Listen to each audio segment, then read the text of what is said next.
y estamos con su cabeza. Muchas gracias por acompañarnos, doctor Francisco Morales Arabia. Muchas gracias por la invitación. Quiero empezar con la última sentencia de ustedes, emblemática, porque ustedes constantemente están emitiendo sentencias, pero esta es importante porque declara infundada una demanda a favor de la reelección parlamentaria. Quiero hacer de abogado del diablo, en este caso de los otorongos. ¿No se les está limitando su derecho a la participación política al recortarles y decirles ustedes no pueden ser reelegidos? Bueno, esta sentencia que hemos dictado hace poco y ha sido por unanimidad, hemos señalado que la prohibición de reelección no afecta, ¿no?, los derechos constitucionales de elegir y ser elegido, ¿no?, de elegir y ser elegido. Es una limitación, ciertamente, pero eso no afecta el núcleo de la participación política. Esto es más una cuestión de política legislativa o de política de diseño del modelo, ¿no? Hay países donde hay reelección indefinida, hay países donde no hay reelección. El Perú desde hace ya varios años ha ido a un modelo donde se prohíbe la reelección de todos, del la presidente. Reelección inmediata, porque sí hay inmediata, ¿no? Inmediata, efectivamente, del presidente, de los gobernadores, de los alcaldes y de los congresistas. Ahora bien, pueden haber opiniones, podemos convenir en que no es lo mejor, que podría haber una reelección inmediata, quizás, pero eso ya no afecta el núcleo central de lo que es el modelo constitucional. Claro, o sea, el TC no está diciendo, nos parece bien que no haya reelección, está diciendo, es legal. Por lo tanto, la demanda es infundada. Y otro aspecto, esto fue una reforma de la Constitución. Entonces, es muy difícil, no digo que sea imposible, que el tribunal declare inconstitucional una reforma constitucional. Porque nosotros... validada en referéndum. Sí, pero ese también es un elemento que quizás desde la ciencia política es bastante importante porque el pueblo participó. Pero a nosotros lo que nos compete es la cuestión jurídica. Entonces el tribunal interpreta la Constitución. Cuando se modifica la Constitución, esa reforma es Constitución. Por tanto, ¿cómo el tribunal podría entrar a declarar inconstitucionales la reforma de la Constitución? Ahora sí, digamos, entre nos, la demanda estaba bien, mal planteada, ¿no? Porque decía, no, que el pueblo votó coaccionado, pero no se puede alegar, con esas alegaciones, pues nos echamos abajo todas las reformas, ¿no? Bueno, tenía una parte que efectivamente decía esto, que incluso hablaban de extorsión, ¿no? Son los argumentos que siempre nosotros escuchamos respetuosamente, las ideas de todos y los postulados. El punto central es cuando ya nosotros nos sentamos a deliberar y tratamos de hacer una interpretación acorde a la Constitución. Claro, finalmente el pueblo votó, pues, y siempre el que pierde puede alegar, no, el pueblo votó coaccionado, los congresistas también, extorsionados. Bueno, pero es que los congresistas, poco serios, cuando en este procedimiento, como usted recordará, fue la primera vez que se aprobaron reformas constitucionales por vía referéndum. Entonces, en el Congreso disuelto, que fue el que aprobó esta reforma constitucional, hubo una mayoría de 66 votos, más de 66 votos aprobaron la reforma. O sea, ellos mismos dijeron, está bien, no nos vamos a reelegir más. Claro, sí. Es ahora, emprendedor. Con los préstamos con garantía hipotecaria de Rebaja tus Cuentas. Consigue el éxito en esta campaña navideña. Asegura tus ventas. Por eso la respuesta de ustedes no podía ser otra. Pero además también es interesante para ustedes haber resuelto así, porque es algo que esta sentencia no es empática pues con el interés de los congresistas de reelegirse. Entonces ustedes pueden, mediante esta sentencia, decir, no digan pues que nosotros somos empleados del Congreso, como es una narrativa de vuestros enemigos, ¿no? Lo cual es lamentable. Yo no quisiera usar esa palabra de enemigos, porque somos el Tribunal Constitucional. Y creo que en el corto tiempo que estamos, 1 año y 6 meses casi ya, hemos ido resolviendo casos emblemáticos, casos donde, por ejemplo, el caso Morán, el caso de la disolución del Congreso, ¿no? Diversos casos que tratamos de ser equilibrados, pues, ¿no? no nos vamos ni a un lado ni al otro lado, ¿no? Sí, hasta se han echado abajo una sentencia favoreciendo a Pedro Castillo, ¿no? También el tema de la traición a la patria, ¿no? Cuando se estaba cometiendo un exceso, ¿no? Ahora, hay un tema que está muy, muy politizado, hay mucha tensión alrededor, que es el de la Junta Nacional de Justicia. Y justamente el proceso que el Congreso está siguiendo contra ellos, que podía terminar en la remoción de todo el tribunal, ha sido frenado por una medida cautelar. Y ahora el procurador del Congreso, el doctor Manuel Peña, ha introducido un recurso, usted me dirá cuál es la palabra exacta, un recurso, ¿no? Sí, ha hecho un pedido, una solicitud, un recurso de ejecución de sentencia. Pidiendo al TC que anule esa medida cautelar, porque esa medida cautelar estaría desacatando una sentencia de ustedes del 23 de febrero. Sí, más o menos ese es exactamente. ¿Qué me puede decir de ese proceso? Bueno, le puedo decir de una forma bastante genérica aquí. Efectivamente hay una medida cautelar otorgada por la tercera sala constitucional de la Corte Superior de Lima en favor de la Junta Nacional de Justicia. Entiendo que apelarán, o sea, sí, todavía ya está apelado. Ya está apelado, entonces sí. Ahora la Sala Constitucional Permanente de la Corte Suprema tiene que evaluar eso. Claro, no el TC, porque algunos decían el TC, no, todavía. Aquí en este proceso, que ¿no? es la medida cautelar fuerte, la que le ha ordenado la suspensión, esto va a ser apelado, entonces hay que esperar a ver qué dicen la Sala Constitucional y Social, ¿no? O sea, puede revocarla o confirmarla. Entonces, a nosotros se nos ha hecho un pedido en un proceso ya resuelto, ¿no? Para que en esta sentencia nosotros anulemos esto de aquí. Bueno, vamos a evaluar, vamos a ver, pero por lo pronto yo creo que debemos invocar a la tranquilidad. Claro. Usted no me quiere decir cómo lo van a resolver porque estaría adelantando opinión, pero sí le puedo preguntar lo siguiente, porque usted puede opinar sobre una sentencia ya pasada, ¿no es cierto? La sentencia del 23 de febrero que declaró válidos los procesos parlamentarios de elección del defensor del pueblo, una ley llamada SUNEDU y algún otro... claro, ese fue un conflicto de competencia amplio. Claro. Vinieron 3 pretensiones, 3 pedidos fuertes.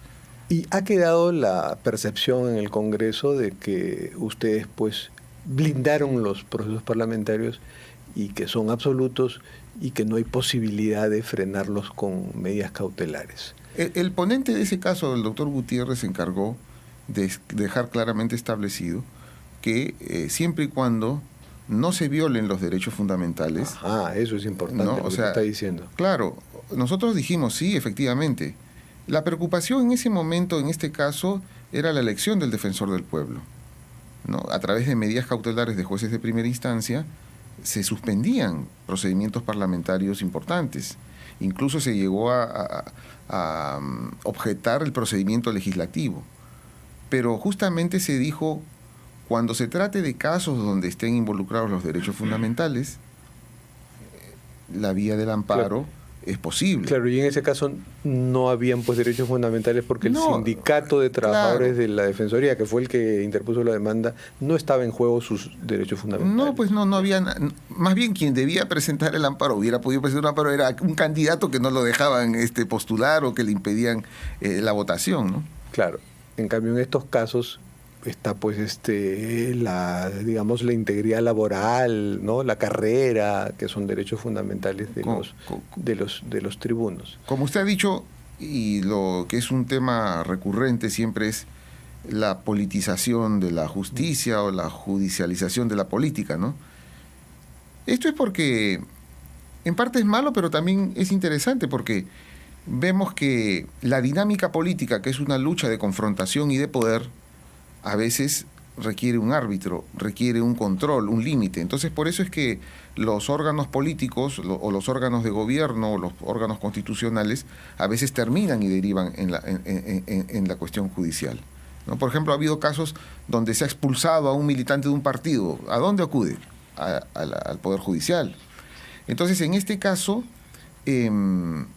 lo que nosotros podríamos decir desde el Tribunal Constitucional es: cuando hay estas tensiones hay que calmarse. Claro, ustedes de alguna forma pues están siendo el Senado, pues esa segunda cámara que nos falta, ¿no?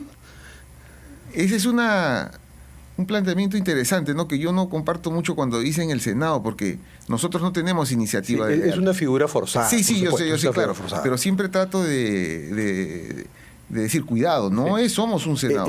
Porque si fuéramos un Senado, entraríamos en el juego político y no queremos eso nosotros. Por supuesto, y ustedes podrían echarse abajo ahí sí legítimamente, porque esa sería su función, algunas cosas aprobadas en la Cámara de Diputados, ¿no? Pero lo que sí a ustedes me imagino que les preocupa es cuando ven pues algunos congresistas que dicen, no, el TC dice que nosotros podemos hacer lo que queramos, ¿no? Y pueden sentir que esa sentencia del 23 de febrero es una suerte de patente de corso que los blinda en todos los procesos parlamentarios. En un Estado constitucional, en una democracia regida por el imperio de la ley y la Constitución, nadie puede hacer lo que le da la gana, porque todos estamos sujetos al mandato de la Constitución, de los tratados internacionales de derechos humanos y de la jurisprudencia. O sea, todos tenemos límites, incluso el Tribunal Constitucional. Por ejemplo, en este caso que se ha resuelto, nosotros también tenemos un límite. Usted imagínese que nosotros llegásemos a revisar todas las reformas constitucionales que el Congreso hiciera. Hay 30 reformas constitucionales que se han hecho a lo largo de todos estos años. ¿Qué pasaría si el tribunal dice, no, esta reforma no va, esta sí, esta no, esta no? ¿Y ustedes son pasibles de acusación constitucional? También. También, claro. De hecho, ya tuvimos una, nuestra primera, pero ha sido, creo que, archivada. Pero no hay ningún colegiado del Tribunal Constitucional que no se ha salvado de una denuncia constitucional. En honor a la verdad, generalmente son de litigantes, con sus abogados que van hasta el final, ¿no? Hasta las últimas consecuencias, ¿no? Entonces, cosas que no prosperan, ¿no? Sí, pues. Y en el caso de la doctora Patricia Benavides, la fiscal de la Nación, que a través de su abogado ha planteado una demanda competencial para que no lo investigue la Junta Nacional de Justicia, ¿eso cuándo se resolverá? Ese tema, hace 2 semanas, creo que ha sido, a 10 días, fue la audiencia pública en Arequipa, ¿no? Tenemos un plazo establecido por la ley para poder resolverlo. Estamos evaluando, pero este caso también tiene una cierta vinculación porque está la Junta, ¿no? Entonces ahorita todos los reflectores están en la Junta, ¿no? Y yo realmente lamento esta situación a la que hemos llegado, ¿no? Porque la Junta ya le falta 1 año. Y la Junta fue la que nombró a la fiscal de la Nación, ¿no? Entonces se ha generado todo todos contra todos. Sí, sí. Entonces ustedes quieren ponerse por encima de eso. Sí, nosotros hemos sido muy prudentes, hemos guardado un silencio que lo mantendremos y trataremos de resolver, ¿no? Pero creo que cuando hay este tipo de tensiones, lo mejor es que las partes... Mire, le voy a decir algo que suele ocurrir en los juicios, ¿no? En los juicios civiles, cuando las personas están que discuten, hay unas etapas de conciliación en los juicios civiles.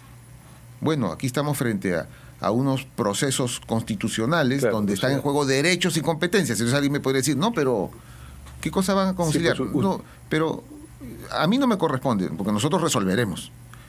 Pero los actores pueden... Usted está haciendo una exhortación a la calma. Sí. Pero la exhortación puede ser falta grave para el Congreso, ¿eh? No. No, eso está en el terreno de la... Como le ha pasado a la Junta Nacional de Justicia por exhortar en el caso de la ex fiscal. No, pero yo no estoy buscando a nadie. Yo solamente estoy reflexionando aquí en este diván oscuro, ¿no? Agradecemos la reflexión. Hay otro caso que también es muy interesante, que es la demanda de inconstitucionalidad de la ley que permite a la presidenta viajar y ejercer su cargo de forma remota. Una ley que muchos dicen que es inconstitucional. No le pido que usted me diga si es o no constitucional porque estaría adelantando opinión. Pero ese tema, ¿lo van a resolver pronto? Ese tema, precisamente ya en unos días vamos a evaluar la demanda para ver su admisibilidad, ¿no? Ya eso está ya pauteado.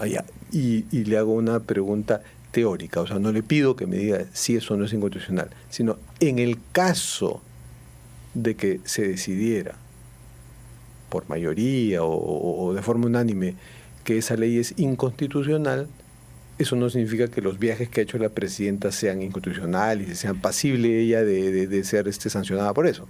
En el derecho constitucional estándar existe una presunción de constitucionalidad. Mientras el Tribunal Constitucional no declare que la ley es inconstitucional, todos los actos que se hicieron al amparo de esa ley mantienen su constitucionalidad. En el Perú, la declaratoria de inconstitucionalidad de una ley o de una norma con rango de ley es de aquí para adelante. Y luego también me imagino que tendrán varios casos que tienen que ver pues con esos temas muy, muy polémicos de los derechos sexuales, reproductivos, de la igualdad de género, de los derechos de las minorías sexuales. ¿Hay alguno que se venga y que vaya a ser vaya a dar que hablar? Bueno, no hay muchos, pero tenemos un par de casos de maternidad subrogada. Ay, qué interesante. Eso que no llegaron a tratar como fondo en el caso de Morán. Exactamente. Y ese fue el enfoque. Yo fui el ponente de ese caso. Es la primera vez que comento al aire mi ponencia. Y precisamente fue lo que nos preocupó en este caso fue la situación de los niños. Entonces el enfoque, el análisis, la argumentación que construimos, que era relevante para el caso, era resolver el problema de los niños. Son 2 niños que están en edad escolar, van a entrar al colegio. Y tienen al padre que reside aquí, que trabaja aquí. Entonces, esta situación no podía seguir. Entonces, enfocamos el caso fundamentalmente por los derechos del niño y por el derecho a la igualdad entre hombres y mujeres en relación a una norma del Código Civil. Nosotros no hemos criticado, no hemos invalidado las decisiones del RENIEC, porque el RENIEC tenía un mandato legal para hacerlo. Más bien nosotros lo que hemos tratado de hacer es suplir esto y darle un marco jurídico para que el RENIEC pueda actuar. Claro. En este caso concreto. Y el tema de la maternidad subrogada lo dejaron para luego que ya tienen sentencias. Otros casos donde estamos las esperaremos con mucho interés. Sí. Muchísimas gracias por habernos acompañado, doctor Morales. Y terminamos con nuestra secuencia de las cartas sobre la mesa. Está en la baraja. ¿Puede, por favor, escoger una carta? A ver cómo se hace esto. Así. A ver, aquí está. ¿Y puede leer lo que dice? Tómate el tiempo para disfrutar el presente. Pues qué bien, ¿no? Eso es. Ustedes que trabajan con plazos. Claro, lo importante es el momento, ¿no? A veces el pasado ayuda y el futuro nos angustia, pero lo importante es hacer las cosas bien en el presente. Muchas gracias. Muchas gracias, doctor.